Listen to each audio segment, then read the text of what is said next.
thank God I actually have the confidence to speak my truth and know what my feelings are. And it took a long time to come back to aligning with myself and doing that inner child work and realizing that there was nothing ever wrong. What happened to you is wrong. And understanding all this, a lot of people our age and older have been so repressed that they're like, they don't even realize that the original version of themselves is their truth. They've lost touch because to stay in touch, it means you're not safe in the environment. You're going to be rejected. And what I say is good. Let them reject you. Don't reject yourself. Yeah, you better. Cause you want this, I want this. Everybody in this, what should have it? Stop illusions, it's in your hands. Show yourself, reveal it to them. Yeah, you better. Take the time to recognize it. And believe me, even if you tried it. You're the artist, and the mess, and happily be found the new in your hands. Hey, everybody. Welcome to another episode of Unlimited with Elisabeth Carson. Today, I have a very special guest that I cannot wait to dive in with. I was literally scrolling on Instagram and I saw one of your posts pop up and it was like the deepest thing to me. And I was like, who is she? Who is this girl? So I went to your page and I just started like going in and I'm like, so much knowledge. So thank you so much for being here. Candace Van Dell. Thank you for being on my podcast today.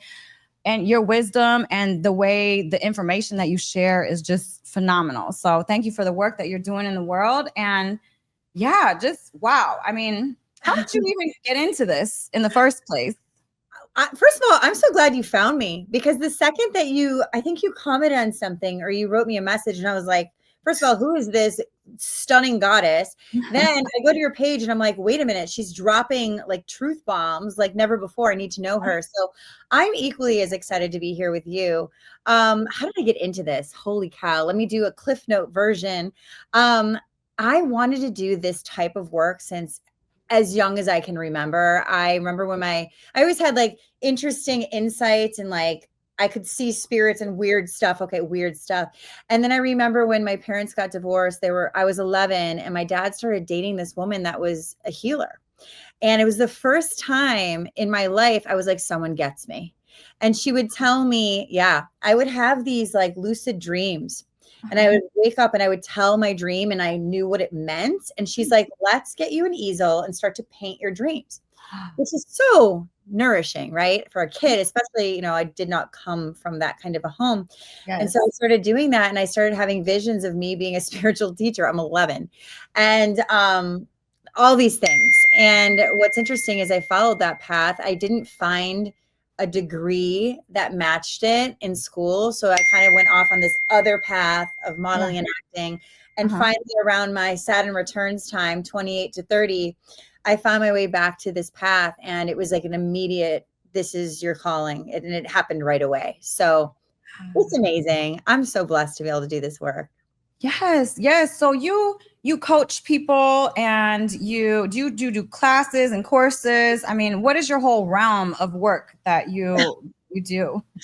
It started with just I was doing YouTube videos and I guess I felt really natural just sharing truth because I felt so self-validated that I didn't care if anyone liked it or not. It was just kind of that stage.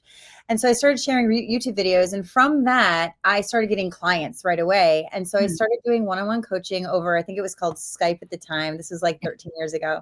Yes. And I was like one of those first people who got to work from home before the whole world decided to do that. And it was amazing. And I started seeing clients from all over the planet. And then I started developing online courses because I was like, they want something they can take with them to go deeper, integrate the work, not just know the work, but like put it in action. So I started building all these courses and then I built a membership group and then I did the podcast and I love doing everyone else's podcasts. And then I started doing speaking events and it's just become its thing. I have books and workbooks and it's just like an emotional intelligence mecca is kind of what I consider what I do. Yeah. I love that because it's literally kind of same, like we're riding the wave together.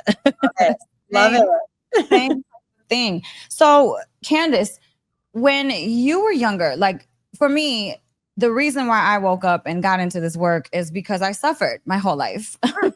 Yeah. So, I mean, it will wake you up. I mean, you're forced to kind of open your eyes when you're going through dark night of the soul after dark night of the soul after dark night of the soul again after dark night of the soul. Keep going. Yeah. So it pushes you into waking up. What was the moment for you when you realized that, hey, I'm a little different and I can see a little further than others? Perfect question. It's funny that you say the suffering, because what I always say to people is like, the contrast in our early environment really wakes us up to who we are versus who we aren't, right? Like I didn't fit into my family. So I was like, well, who am I? Yeah. And we front load our karma, especially if we're tuned in, spiritual, highly sensitive. We front load our karma to wake up in this lifetime. And I see it as a gift now. But when I was young, I was like, what is this hell? Why me? What's going on? So the first thing I knew is when I was young and very sensitive to everything, like I couldn't wear certain colors. I would feel everyone else's emotions that they were denying. And then I would be gaslit because no one would admit it. Like all these things were happening. So I would react. I would overreact just to get like someone to understand this stress I was feeling. And so when I was young, my parents brought me to a doctor to see if there's something wrong, like what's wrong with her sensitivity. Why is she talking to ghosts and shit? Like, why isn't she focusing in school? And so when I was 7 years old, they brought me to a psychiatrist, which is a great message for a young kid. There's something wrong with me. And they did an IQ assessment. And it was interesting because I had an almost genius IQ at 7, but I was getting like C's and D's. So what they decided, I was like, oh, this woman's going to tell my family I just need love. I'm just different. No, they decided, well, you need to take Ritalin. You have ADHD. There's something wrong with your brain. And I remember that day, this was like in the 80s. Okay. That day, something dropped in. It was like my heart went to my stomach. And I remember thinking, I still remember this. I remember thinking, no one's going to get it. I'm stuck in a weird world. Like I'm on the wrong planet. No one understands. No one's going to understand me. And it was just a shutdown of like, now I have to take this pill. And I remember the words said to me was, yeah, you're really smart, but you'll never reach your potential because there's something wrong with your brain. It's just not working. Now we understand is neurodivergent. We think we learn different. Like now, I don't know anyone that's more hyper-focused than me. It's a mechanism that when it's understood and nourished, we are like natural entrepreneurs. We're natural creatives. Like that's not what school is teaching you to do. They're like, hey, be a sheep or don't fit in. Sorry, but that's my opinion. And so that was my first trauma unfortunately my family was a little bit toxic and they used it to scapegoat me. Like everything that went wrong is because you're ADD. Because there's something wrong with you. You're the problem. And so I was raised thinking there's something wrong with me and I'm the problem. But what was weird, and a lot of my clients tell me this, I love it. What was weird is like everybody else liked me and I was really good at sports and music and I had these crazy talents, but like because my mom's a teacher and I'm not getting straight A's, I'm not good enough. And, even one of my clients told me the other day, she's like, why does everyone else love me except for my own parents? And I kind of felt like that. I was like, I fit in everywhere. I'm popular in school, but like at home, they know me better than everyone. So maybe there's something wrong. And then you have the intimacy issue of like, I don't want them to get too close to see my real truth. And we go into toxic relationships. So I really figured it out young that something's different. But I also had that girlfriend that my dad was dating that reminded me that there wasn't. And I feel like that was kind of my lifeline of like, your mom and dad might be wrong about this. My dad knew there was nothing, but like my mom might be wrong about it. And that kind of opened me up to just exploring spiritual law. And from a young age, reading deep, Deepak Chopra books and Eckhart Tolle when I'm a teenager, because I'm like, there's something going on here that we're not being taught in the system. Wow. So many chills. So basically, okay, I talk about this all the time. The systems, right? These systems say they want to program these creatives, children, and they want to place them in seats for 6 to 8 hours a day and tell them, sit there, shut up, don't move, and watch me on the board draw things. When this world is filled with new technology and they got pads and phones, their brains are used to this. Yes. And they're still making them sit your ass down, don't move, pay attention. And if you can't pay attention, now let me give you these drugs, but say no to drugs though. But here's some drugs so you can sit down and shut up. I mean, it's completely freaking backwards. Yeah. Like, Yeah. Yeah. I And don't, you know what's scary about that? I wrote a book about this about 12 years ago, and I never published it because I didn't think the world was ready for the message, but we are ready for this message. And what I really remember thinking when I was young, how daunting this is that everybody's clueless. And I'm going to have to either dumb myself down to go with this program and get somewhere, or I'm just going to have to be the difficult one that's misunderstood, which I went with that option. And what I see with, I don't know if you've ever heard of indigo children, but it's kind of a concept that I work with sometimes. A little woo woo, people think, but it is actually real. And it's most ADHD kids are indigo, which means spiritually attuned. You're here to not sit at a desk. I still wouldn't be able to sit here for 8 hours. I've never worked a 9 to 5. We're not built for that. We're actually built to build our own stuff, bring it into the world, and have insights. But see, when we're being taught by people who aren't insightful, they're good at following the order in the book. You're kind of like, what? But there's more for me. I want to do more. And they're like, there isn't more, honey, unless you want to be weird, unless you want to be drugged. And it's like this disempowering of the authentic self that is happening so young. It kills me. I can't. that's what the system is full of, though. They steal your creativity. They give you 20 minutes of recess, 20 minutes. Crazy. And it's like kids need to stay in recess. Kids need to stay in play mode, because creativity is the power of the world. I mean, when you steal that, yeah, exactly. You become sheep. You become sheep. So that's what the system wants to create. It's people they can control that aren't going to buck up against the system, that'll just pay them every month for their pills because, they're sick, but they're not too sick, because they want you between sick and healthy. So you can come snatch the pills and pay for the pills every month so you can keep being, healthy. It's like, God forbid we figure things out in a way other than what we're taught, then you lose the power. So you might as well just keep us down here needing Ritalin, needing medication, needing whatever it is, right? And they medicated me for 10 years. They would take me off the pills in the summer because it was my growth. I was super tiny. I was like 4'11" when I was a freshman in high school. I'm 5'9". Okay. Wow. So it would stop my growth, and I would have growth spurts in the summer, which was really uncomfortable. But I remember just always feeling emotionally numbed, and I thought that was okay, because one of the biggest issues my mom had with me is you're just too emotional. You're too expressive. You're so much. And what I say now is, thank God I actually have the confidence to speak my truth and know what my feelings are. And it took a long time to come back to aligning with myself and doing that inner child work and realizing that there was nothing ever wrong. What happened to you is wrong. And understanding all this, a lot of people our age and older have been so repressed that they're like, they don't even realize that the original version of themselves is their truth. They've lost touch, because to stay in touch, it means you're not safe in the environment. You're going to be rejected. And what I say is, good, let them reject you. Don't reject yourself. Yes. I literally just talked about this yesterday. It's like we're so conditioned from such a young age that we put on these masks, right? Mask, layer, mask, shield, mask, shield, mask. And then we turn 30 and we're like, wait a minute, who the F am I? Who am I? Yes. And that's it. It steals everything from this world, the beauty from this world, because we're not living for us, we're living for other people. Therefore, there is no divine nature coming from the being itself, because the being doesn't even know who they are. Girl, there's a whole chapter in my book I write about how if we don't empower ourselves to be authentic, we're literally incubating and keeping down the evolution of the world, the evolution of the planet. And that is the truth. And what you just said was so massive. There's a huge concept about ideal versus real. We don't know who our real self is because we were so busy becoming what we needed to be to get along in this weird society. And by the way, we abandon parts of ourselves that are in the shadow and we can't reach it. We don't know how. Yes. And so people are like, oh, I need external validation to remind me who I am. I'm like, that is such a codependency trap of like depending on undependable people. If we don't give ourselves the permission slip and learn how to do that and really stand in that and live in alignment with that, we are always going to be outsourcing our power to people that do not deserve it. Yes. And you know what?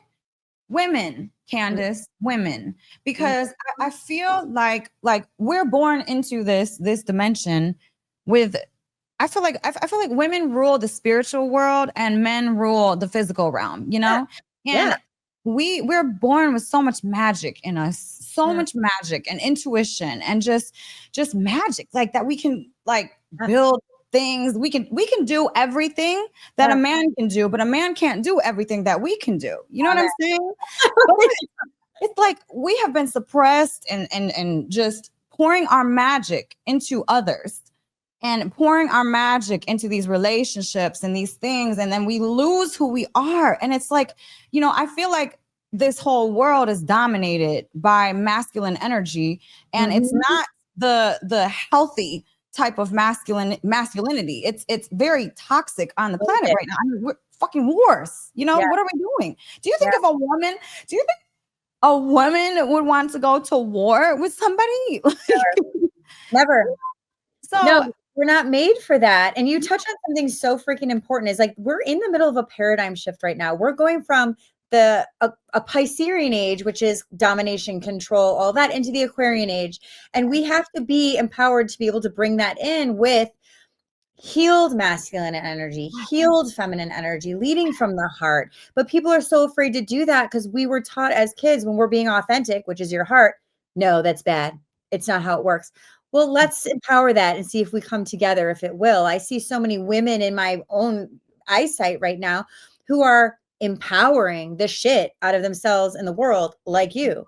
And it's like talking that truth and having confidence about that truth. Really, we have to understand we can't heal a wounded masculine and we can't heal someone else's wounded feminine. But as we heal our own, we can become the example of that and the energy of that, have the boundary of that. Yeah. That's what I always say. I'm like, listen, you can never change nobody, but you can change yourself and inspire change within others. That's the only way. That's the only way. Yes. You have to fill yourself up. Pour your magic into your own self. You know, pour it into your own self. Amen. So how did you begin your inner child work? Like, where did you even start when you said you like came back to yourself? I mean, when did you even realize that you weren't yourself, and what did you do to get back in touch with yourself?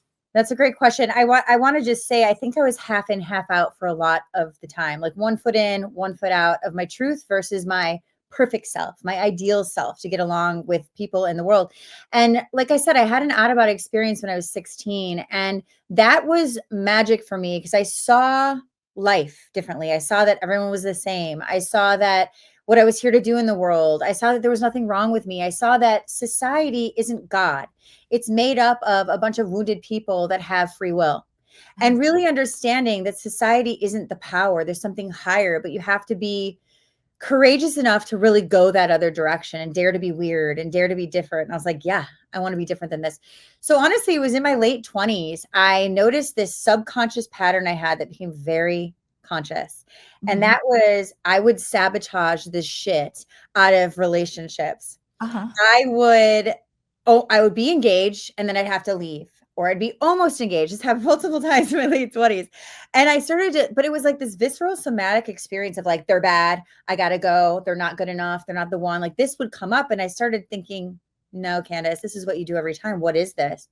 And I started having insights that would come up about what I was really doing. And this message came up for me that said, honey, and it was my inner child, I'm not letting you love anyone else until you love me first.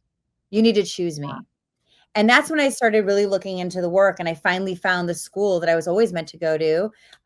It was a master's in spiritual psychology. And I dove in for 2 years of deep inner child work of really understanding what the hell I was sabotaging. And what I know for everybody who has patterns of abandonment or sabotage is that we are attracting unavailable people, and we are unavailable because part of our inner child is in the shadow. If we're not fully available to ourselves and our authenticity, we cannot actually attract or keep or feel comfortable with someone who is available.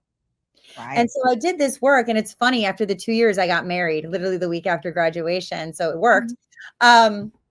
Didn't last, but it did work.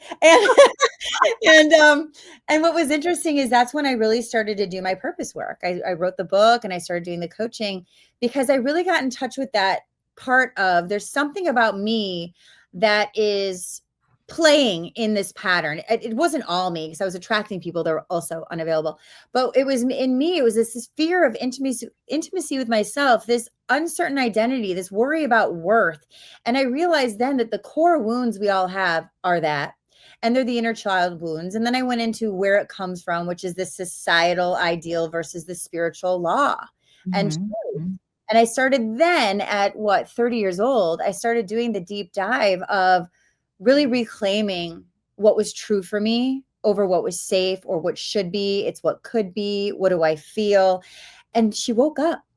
She literally woke up, and the pressure I used to have on my shoulders from putting pressure on myself went away. And my whole life literally shifted doing that work. Wow. That's incredible. That's incredible.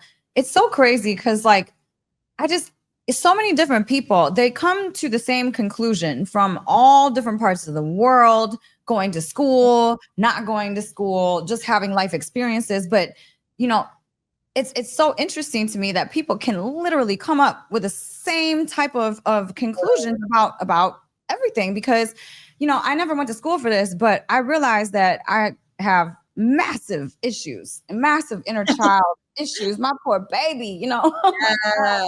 I was just so blind for so many years. And, I was in denial. Like my biggest trauma is adoption. And I was in denial my whole life. And, that is immediate. As soon as you come into this realm and then boom, it's like heartbreak, immediate heartbreak. Yeah. Crazy. So, it's hard for people, which is why I'm going to write a book on adoption, but it's hard for adoptees to even realize that, because I dealt with abandonment my whole life, but I'm like, where is this abandonment coming from? Because you can't consciously remember that first heartbreak. So to tie everything together, it's very interesting work. And, I had a great conversation with my spiritual advisor yesterday, and we actually went back to my birth. And, I have attracted my dad used to yell at me, scream at me, a lot of relationships, yell at me, scream at me. And I guess when I was coming out of the womb, my mother was screaming and just shrill, like emotional and physical. So it was painful and she was extremely emotional. So as I'm coming out, I'm thinking I'm getting yelled at, like I was getting screamed at, and then I never saw her.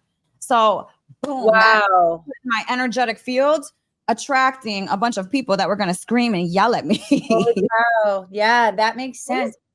One of the things that I think is amazing about this work, I just did an interview this morning, actually. I was walking people through this 40-minute inner child exercise. And what I shared at the end, I want to share right now, because that reminds me of my own birth experience. But also, when we have somatic experiences in the body that bring up thoughts or bring up triggers, it's because the inner child is trying to get our attention. I had a memory when I was 16 years old. I had a abandonment trauma come up that was not a trauma, but to me, it was very traumatic, right? And I, again, started having these visions, and it was me as a baby. And it was me not being able to eat, or it was around breastfeeding. And I'm literally in the lunchroom. I'm 16 and I'm having this experience. And I went home that day and I asked my mom, this is also what led me to this work. And I said, did something happen to me? I've been having this really uncomfortable, insane, taking over my body feeling after the girl at lunch, rejected me because the guy she likes me, this whole thing. And she's like, what? And I said, I keep getting this weird vision of me as a baby and something with breastfeeding. I'm scared. Is it it's weird? And she said, how could you know? And I said, what do you mean? Talk about attachment trauma. I said, what do you mean? She said, she couldn't believe it. She goes, when you were 18 months old, you were still breastfeeding. And one night I found out that your dad was cheating on me, and I lost my breast milk. And she goes, whenever you would go to feed, you would look at me with this fear in your eyes of what did I do wrong?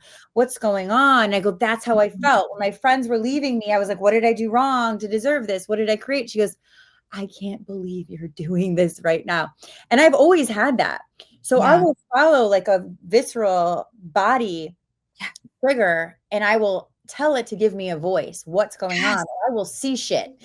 And this is how I also work with the inner child with people, is I can see their inner children. I can see the age, and then we go into what happened at that age, but we can do this with ourselves. Yes.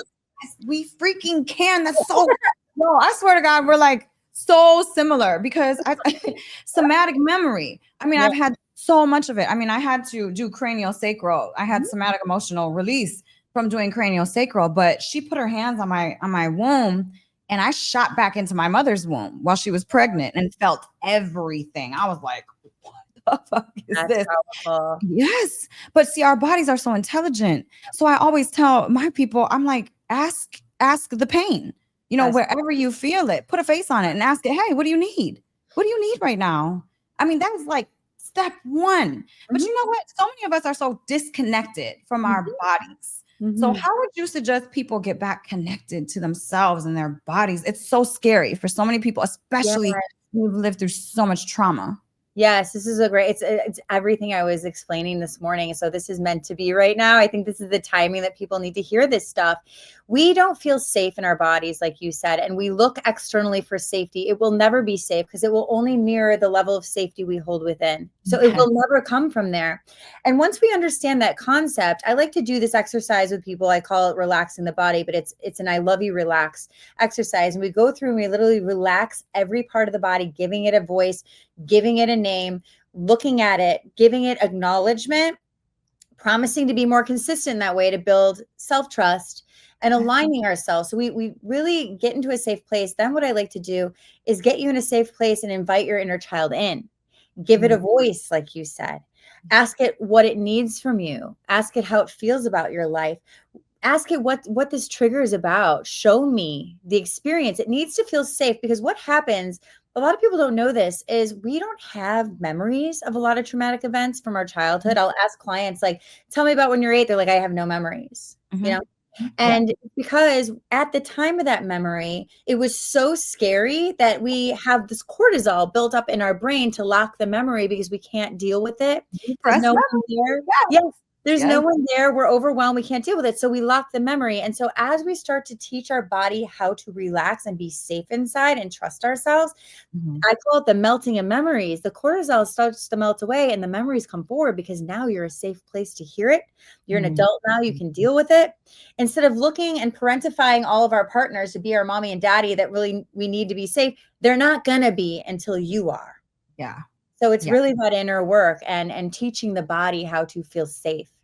Yes, yes. Oh my God. It's just amazing. Like I was saying earlier, it's crazy how we have 2 different lives. And I literally tell people to do the same thing because that's step 1 to healing. You have to feel safe and relax. You have to like relax the body to even start doing shadow work or nothing's gonna stick. If you're walking around in fight or flight, nothing's gonna stick. Nothing's Because also you have to remember, and you know this, right?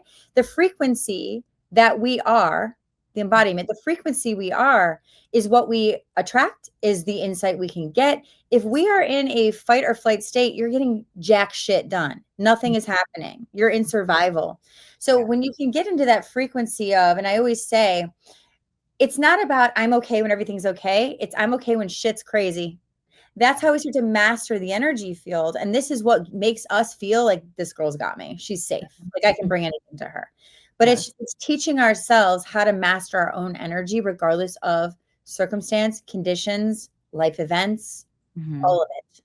Yes, yes. I tell people as soon as they can find peace within themselves, because a lot of people think that they live externally, but I'm like, no, all of these feelings that you have are created within you. So once you can realize and learn how to recreate these feelings within yourself, you don't need any stimulus from the outer world to create that love, to create that peace. I mean, the power is all within, all the way. It's the most freeing, exhilarating, exciting place to be because you realize, when you realize it, that everything that you are even attracting or perceiving is absolutely just an inner experience in an outer reality.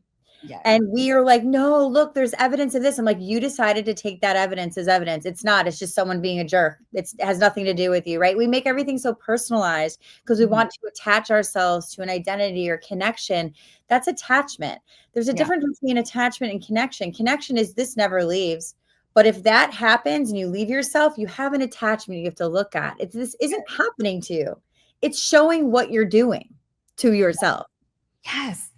Everything's just a mirror. Everything is just a mirror. And especially in in relationships, your relationship is literally just like who you are and what, I mean, they bring up all of your deepest All of that. trauma and triggers. Yeah. And it's insane. Why do you think that so many empaths attract narcissists? So many reasons. The first thing I just want to say about what you just said about it being a mirror, a lot of people misinterpret that. And they think, oh, if someone's being mean to me, it's because I don't deserve. And I say, no. If you put up with it, you're telling yourself you don't deserve. Yes. It's not about like everyone attracts narcissists. I think this is a big fact. Everyone does, especially beautiful, successful, powerful women, because they like supply. They want a beautiful woman on their arm or someone that'll be a mute. There's many different reasons. It's not about attracting or not attracting. It's about having the boundaries and discernment to know I deserve better and know the signs and not put up with shit. Yes. If you're putting up with it over and over, there's some work to do. It's not like, oh, I attracted a narcissist, Candace, I didn't do enough work. It's like, I attract them too. That's not what it's about. But I say no, bye, right? Yeah. You're not saying boundaries. That's the boundary. And it's also the external versus internal. Oh, this is what God gave me, so this is for me. I'm like, no. They gave you options to have free will to decide what you want to build with. So I think a lot of times empaths get caught in this because it's toxic empathy sometimes where we have too much empathy for people that don't deserve it because we think, our worth comes from helping people. Yep. It's one of the most ridiculous messages we got, especially as little girls. Be sweet, be pleasing, don't speak up too much, don't have a strong opinion. I can't help it. Okay. I just have a strong opinion, but this is what it is. And so we think, oh, this dominating, controlling, supportive, protective man means that I'm worthy because he's successful. So if I'm attached to that, I'm successful. And I'm like, you mean you outsourced your power because you're afraid to own your own? Yes. Empaths are afraid to own their power. They absolutely are. Yeah. So there's a shadow aspect of it. It's like when we are with a narcissistic person, there's a couple of things you have to ask yourself. First of all, which parent was inconsistent and conditionally loving? Sorry, true. Parent or person in your upbringing. Who did you have to earn love for? Because you're still trying to earn love. Because with a narcissist, you ain't going to get the love. Right. It's always going to be a different signpost, right? So who are you trying to earn love from? What part of you is in the shadow that's putting up with this shit? What part of you is not educated, which is totally, a lot of people just don't know what the hell they're doing. And then they're in it and they're like, oh, I'm committed and I love them. I'm like, and leave, right? People are afraid. Also, like one of the biggest pieces for women, especially right now, is having financial autonomy, emotional autonomy, mental autonomy. Are you thinking for yourself? Do you need them to soothe your emotions? Not good. Do you need them to pay for life? Not good. All these things keep us stuck in these patterns. And so empath versus narcissist, it's actually the same wound expressed oppositely, which is self-worth issue. Yes. Oh my God, mic drop. We can end it right now. Bye, everyone. So freaking good. No, you're exactly right. Exactly right. It's like, I really feel like it's harder for women because we were raised since literally like baby that we're supposed to take care of people. I mean, we were given the dolls, dolls. Oh, here's the baby. I was feeding a baby doll at like 5 years old, fake little food. I mean, we're taught to nurture. We're taught to take care. We're taught to release our power because we're supposed to serve others. So, that's been a huge pattern of mine that I've had to literally just jump out of, and I don't know. It's just, it's interesting, like to see inside of relationships, how that really, kind of manifests itself. It's like, I was always scared to step in front. So I was always building the person. I was behind them. I became them.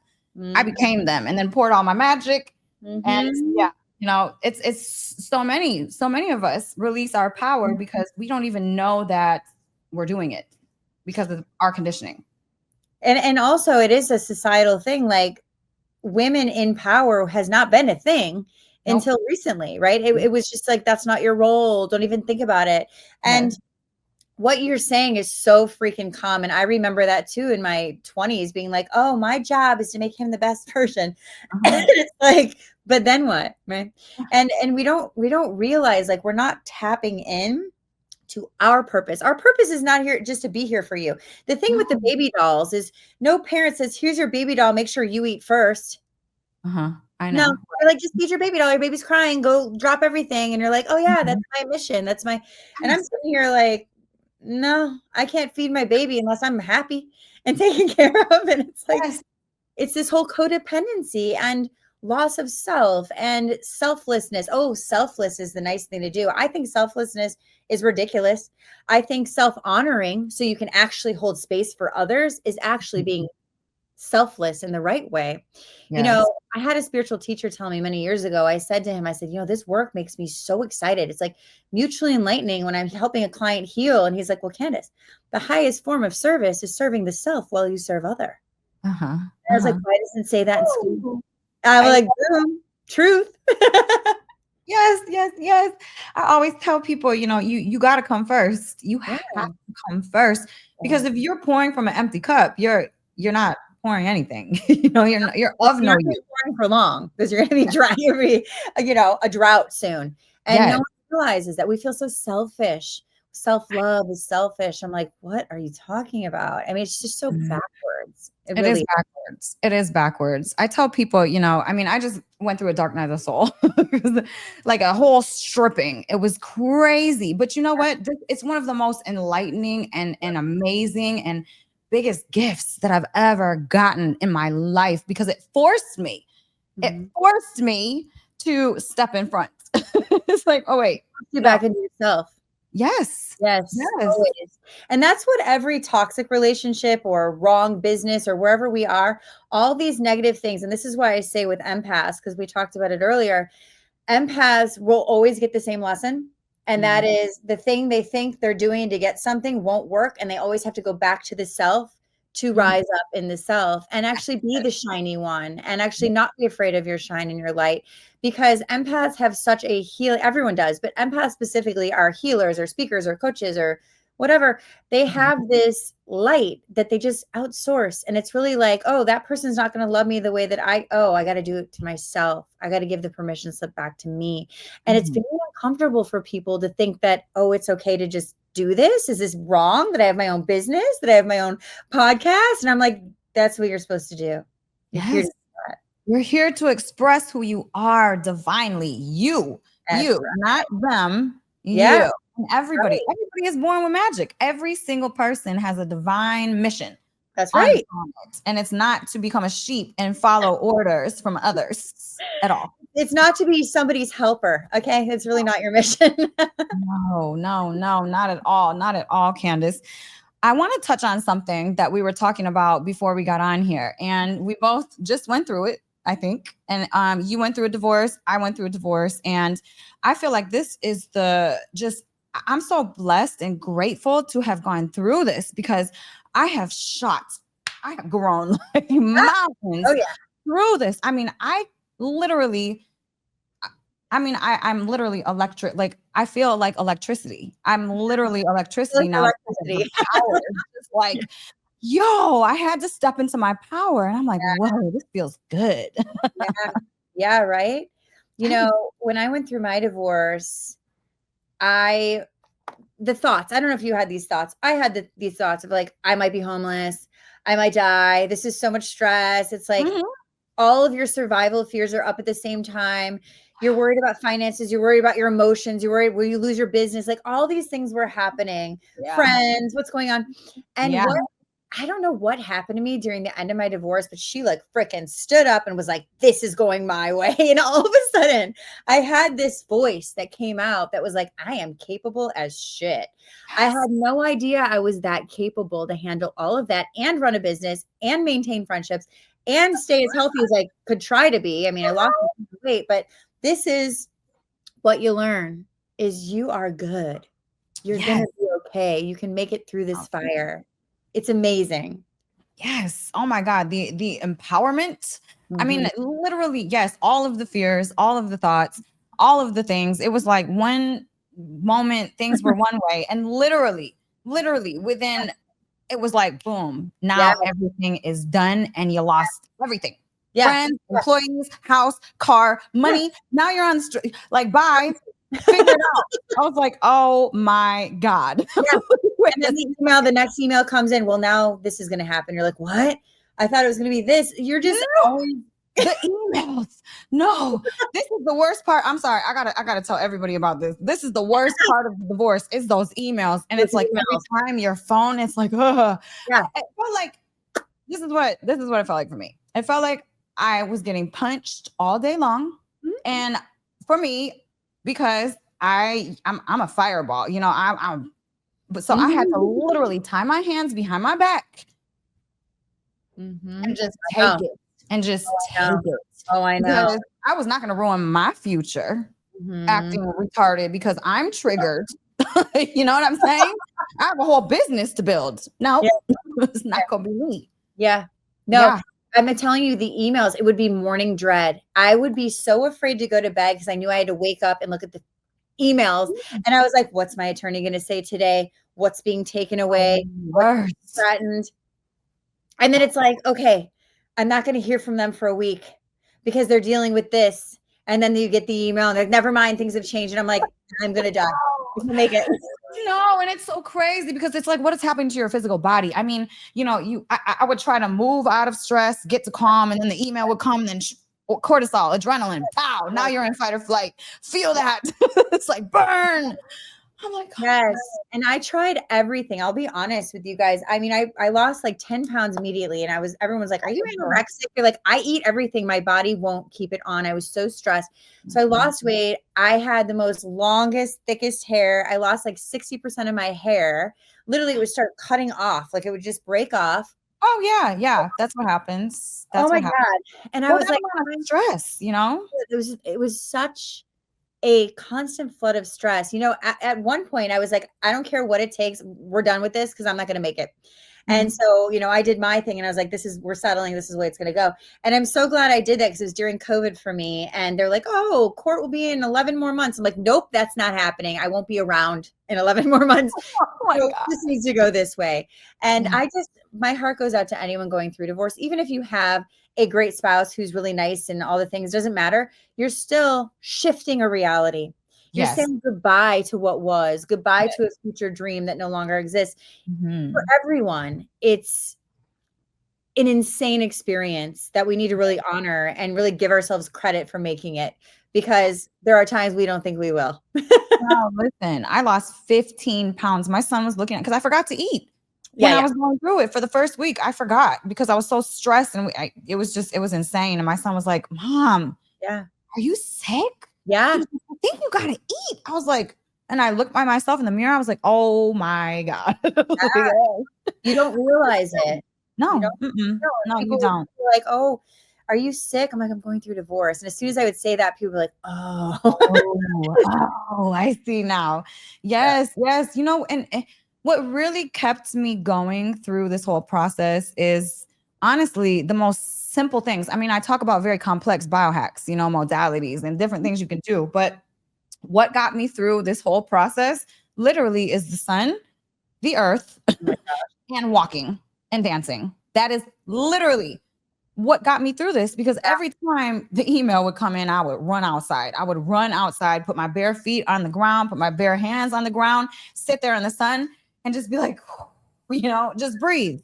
Just breathe through it. That's real. Yes. And it's like, you know, I want to help women to know that, look, this happened to me literally, Candace. Oh my God.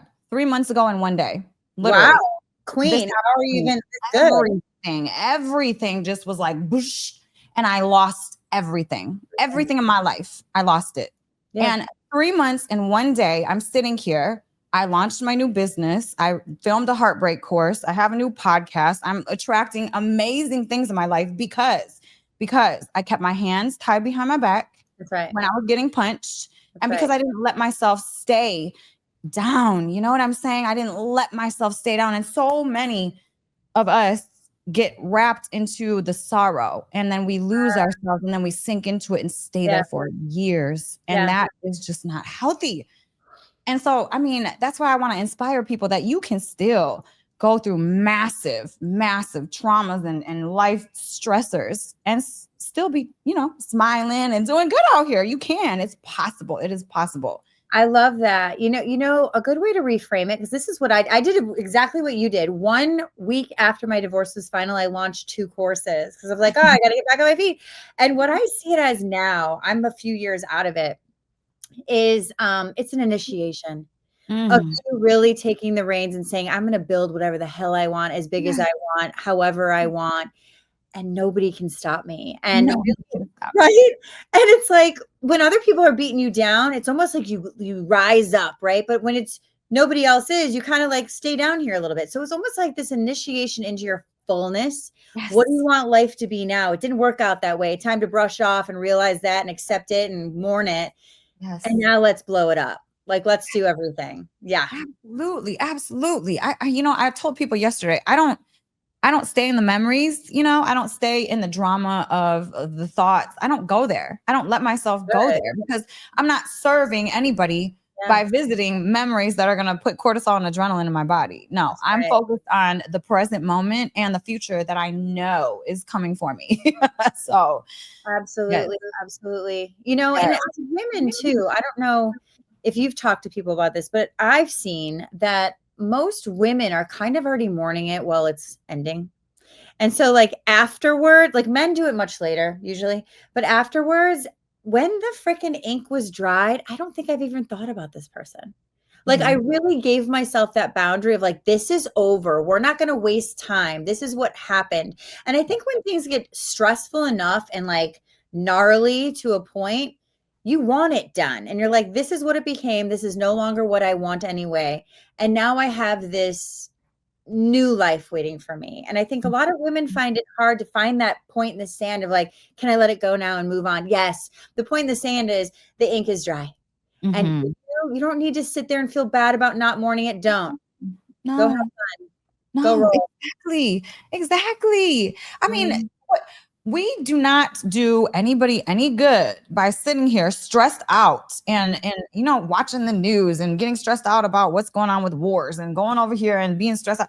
We don't do anything for anybody sitting on stressed out feelings because that energy that is being emitted into the universe is Yeah. negative. So anytime I'm going there, I let myself feel it for a second. But look, I'm shifting. I'm shifting because no amount of stress is ever going to help anybody. Yeah. That's why I don't 100%. watch the news. I don't pay attention to the huge things that happen that are Mhm. horrible because I'll sit there and cry about it for fucking days. Yeah. Yeah. The same. I'm Yeah. not Right. I'm not paying attention. I am Yeah. not paying attention. And I just want to encourage people, pay attention to the things that make you happy, that light you up. You know what I'm saying? Like I love just going on walks and looking at trees and nature and just being so grateful for everything. It's just, I mean, it's literally shifted my brain. I mean, now it's automatic. It's like, oh, there's so much beauty. Oh my God, it's so Yeah. beautiful. Oh my God. Yeah. I mean, No, it's true. I saw your post the other day where you're like, oh, I'm just so grateful that it's raining. And I was like, oh my God, she's me. I literally moved to the mountains and I'm like, I look outside and I'm like, oh, there's deer. That is so magical. And it's like the simplest things become so profound because you're alive. You made yes. it. Oh There's my this God. deeper appreciation for what is. And it actually, that's what enriches our lives. It's not like it doesn't need to be more, more, more. It's like you feel more about the things that are already there. Yes, yes. I'm Nice. like, take off the rose-colored glasses and put on the wonder eyes and I look love at that. things with wonder because holy forking shirt balls, like this is an amazing freaking time to be alive. Yes, it We is. literally have every answer of everything we walk around with every single day in our Yeah. hand. It's I mean, it's there's never been a time like this before. yeah. And I always try to look at the positive things. My glass is half full all the time. The same. AI and how AI is working in with society. I mean, our knowledge Yeah. is just expanding exponentially, It's exponentially. hard. So it's such an exciting time to be alive, man. I just wish more people were so happy about it. I know. We just And have to slow down. I love your example because I often say to people too, people have known what I've gone through over the last 4 years, divorce, losing my soulmate pet, my house in Malibu burned down in the fires, like all the things that I've been through in the last 4 years. And people are like, how the hell are you still showing up like you, building this business, building these courses? I'm like, you know what? It's living unconditionally. Like all these things have happened, but what it taught me going through hell, divorce, all the things was that I'm still me. My purpose is still intact. I still get to have joy regardless of what the hell's going on around me. And, like when my house was in the fire, I remember feeling such joy about connecting with my friends in a deep, authentic, vulnerable way and having them give me clothes and like all the things that were happening. And I was just like, wow, I'm so lucky. And it's weird how grateful you get when shit goes wrong. You're like, oh my God, I'm so lucky. Like, yeah, this went wrong, but look what I have. Yes. But you know what? That's perception, Candace. That's Mhm. perception, and that's your maturity in perception. You know what I'm saying? And that's what a lot of people they miss because their Yeah. glasses are half empty. And I'm Yeah. like, no, baby. Like when everything got stripped and everything got taken, it's like so many people stepped up for me. Yeah. Oh my God. It was like I was getting calls from people, so much support. I was like, oh my God, I'm just so loved. Amazing. It's like, Amazing, right? yes, And yes. knowing that it's such a stabilizer. You Mhm. think you're going to be alone. You think you can't handle things. Then you realize how very unalone you are and how very loved you are. And it's almost like that heart shock of like, I'm okay no matter what. I've got people, I've got relationships, I got my health. I mean, that's always number Mhm. one. And you really remember that when you're being stripped of that in Oh stressful yeah. situations. And Yes. you just feel like so happy just about Yes. what is, right? I just love that feeling. Absolutely. No, you know what? I almost look forward to big situations in life because I know that big situations on the other side of them is something amazing. I'm like, ooh, what's on the other side of this? 100%. There's a lot of people that don't feel that way though. Yeah. And that's something to note too. And I think part of this podcast is really showing women, anyone, that you can start to play with the idea that this might be horrible and it might be happening for you in a way you cannot see because of fear. And once you get past that fear, you might see such amazing opportunities that you never thought you could see. But to keep that hope and that faith. Yes, yes. I always tell people, man, it's not happening to you. It's happening for you. It's happening for you. Thank Yeah. it all. I mean, thank God. Thank Yeah. God I went through what I went through because Yeah. honestly, I would have never stepped into my purpose, Candace, ever. Ever. Wow. If what had happened didn't happen, I would have never stepped into my What divinity. a gift. Yes, Wow. I didn't know that. And so I was grateful. thinking about that last night because I did this pretty big presentation this morning that really stretched me. And I was thinking, God, if I was still married, would I even have to do this? Would I even think I was like, I can't, you know what I mean? I was so comfortable. And I was like, damn, thank God, because I don't think I would have if I was married. I would be like, oh, I'm on the yacht and whatever the hell, right? But now I'm so ingrained in my work and my Yes, purpose because purpose. that's my joy. I don't know if I would have given it all the attention if I was in that. But I just thought, wow, this is exactly the perfection of the process. This is exactly what it had to be to become what I'm here to do. And I see that for you too. And it's just such this exciting thing that you don't expect, but you're so excited about. And thank God, right? Thank Yes, yes. Thank God. Absolutely. Absolutely. You know what got me out of bed every single day? Because my purpose became stronger than my pain. God. Yeah. So Huh. every day, my purpose was stronger than my pain. Every day I got out of bed. Every day I got to work. Every day I got to planning because my purpose was so grand. It's like, I know now what I have to do. Oh my God. And it's such a gift. Thank Yeah. you, God. Yeah. Literally every day, Candace, that's exactly what I would say. Thank you, God. Thank Yeah. you so much. I mean, I lost touch with God while I was there for 5 years. I did not pray. I lost complete touch with God. I was not rooted in anything real. I wasn't. And so as soon as everything happened, it was like, oh my God. It's just I leaned back into divinity, Which, God, source. yeah, it's easy for us to fall into false gods, false idols, Yeah, it and is. that will never bring us to where we're supposed to be. I think it's so interesting because when you said, pain into purpose, that is so palpable because I felt the same way. I had my purpose. I've been doing this work for like 12 years, Mhm. but at the time, maybe like 7 or 8 years. But what I realized is I was literally channeling everything into my passion. I didn't have time to sulk and feel like shit. Sure, I would give myself like a couple hours a day to still stare at the ceiling and do jack shit just to relax myself. But Yeah. I was like, ooh, this is healing me more than just being in the fields of it sometimes and really channeling it into purpose, because I knew that the shit I was going through, when I shared it, it wasn't about me. It was about the message. When I shared it, people were being healed because they're like, oh my God, I'm in that too. Oh my God, you experienced that too. And I'm like, oh yeah, I'm vulnerable, dude. This is what I'm going through. It sucks. I hate it. And I'm here. And people were like, it's okay to go through this and still show up. And I was just like, well, I am. Let's do this together. And it just, it brought in this connection. Yeah. I think we're the same person. I think we might just be the same person. I have brown hair. You have blonde hair. Ebony and Ivory. Here we are. No, seriously, that's exactly what I did, Candace. And I filmed my heartbreak course 3 weeks after it happened because I wanted to be so transparent, authentic, and real and in it. Yeah. And just to inspire people that I'm still sitting my ass here talking about what has happened, telling you guys that you can get through it, going through it, the pain. My heart was shattered. But I was sitting there in purpose, on purpose, showing on it. purpose. Yes. And you know what? I built this beautiful community that's growing massively. And they're just, you know what? I call it the fight of my life. And they're going through their fights of their lives. And we're just in there like helping each other go through our fights. And just, I mean, it becomes community. You know, I feel like we've gotten so separated, you know, and we're so independent. We're independent, you know, it's not supposed to be like that. It's not.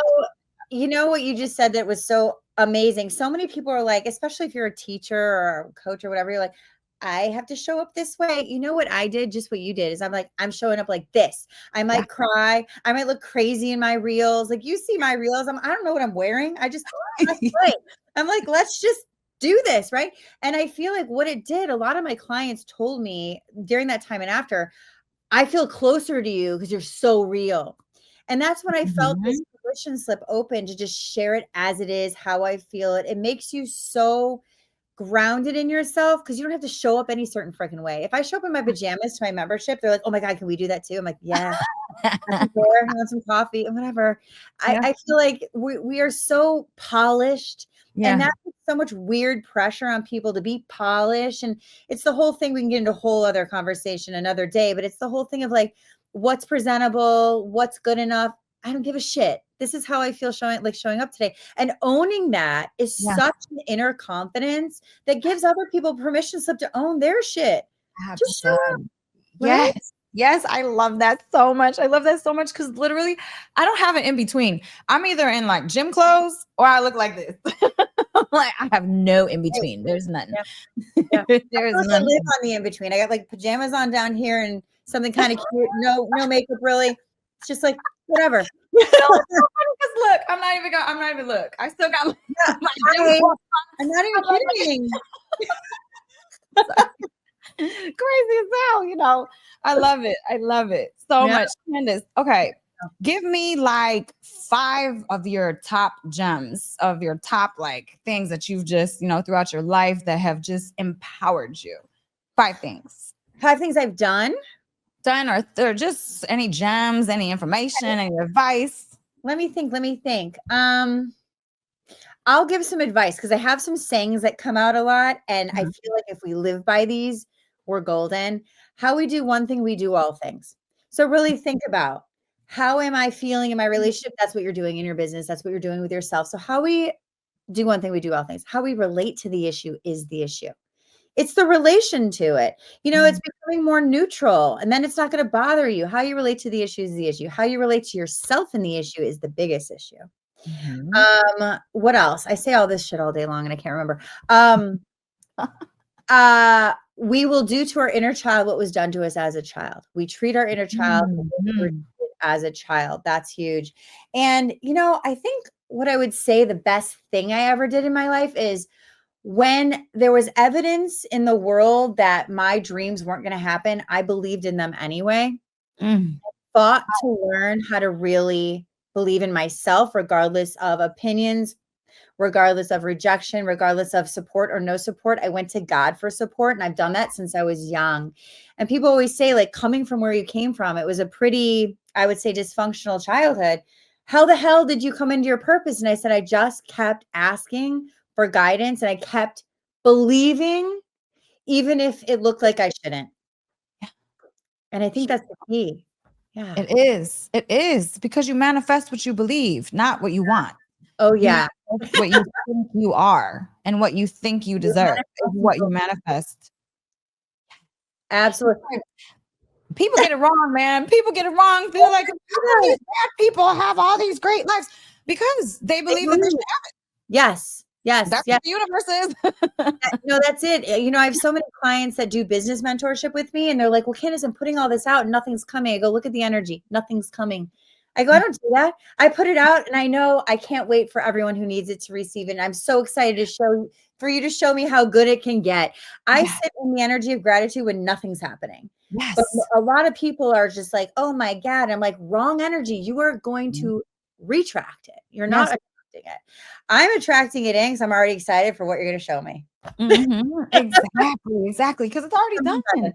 It's already done. Very That's done. like, our cards are already written, our lives are already finished. There is no such thing as time or space. I mean, it's like we have to learn to be settled in who we are to allow what is meant to come in for us and just trust God, because God always has our back. Always. Has our back, and as long as we have our own back, we engender more participation from the universe to do that. This is something better. Yes, so freaking good. Oh my God, this freaking hour went by so fast. This is the fastest podcast that I've ever done. Literally. Like, I literally. know. Me too. Like, it's like this. That's insane. Oh my God, Candace, where can people find you? Oh, CandaceVanDell.com. We keep it real simple. At Candace Van Dell on all social media. And I have a YouTube channel and a podcast called Misunderstood, guiding highly sensitive people through an emotional dark age, as we are. Oh my God, I love it so much.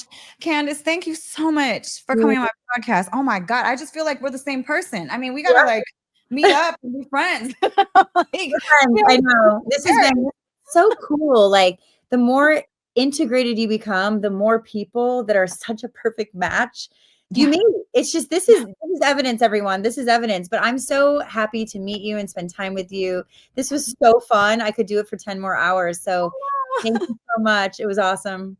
Yes, Candace, thank you so much. And I know my followers and viewers are going to love this episode because I literally talk about the same things. And it's just, oh my God, it's incredible. So thank you for all the work that you're doing, all the work that you've done, and all the work that you're going to continue to do and inspire freaking hundreds of thousands and millions of people on the planet. So I appreciate you so much. Thank you. Right back at you. And I can't wait to have you on mine as well. My audience would love you so much. Awesome, Candace. Thank you. All right, guys, until next time, this was an episode of Unlimited with Elisabeth Carson. Okay, let's go. Is for informational and entertainment purposes only. The views expressed are those of the hosts and guests and don't necessarily reflect those of the producers or affiliates. We do not guarantee the accuracy of the content. Please verify information and seek professional advice when needed. By listening, you agree not to hold us liable for any actions taken based on this content. Thank you for joining us on this journey. We hope you enjoy the episodes ahead. Love unlimited, feel unlimited. Thank you so much for being here with me today. If you enjoyed this episode, I invite you to stay on this journey with me. There is so much more ahead. Courses, mentoring, healing circles, retreats, safe spaces to heal and grow. Make sure you subscribe, follow, and stay connected. We are not alone. In this journey, we're on it together.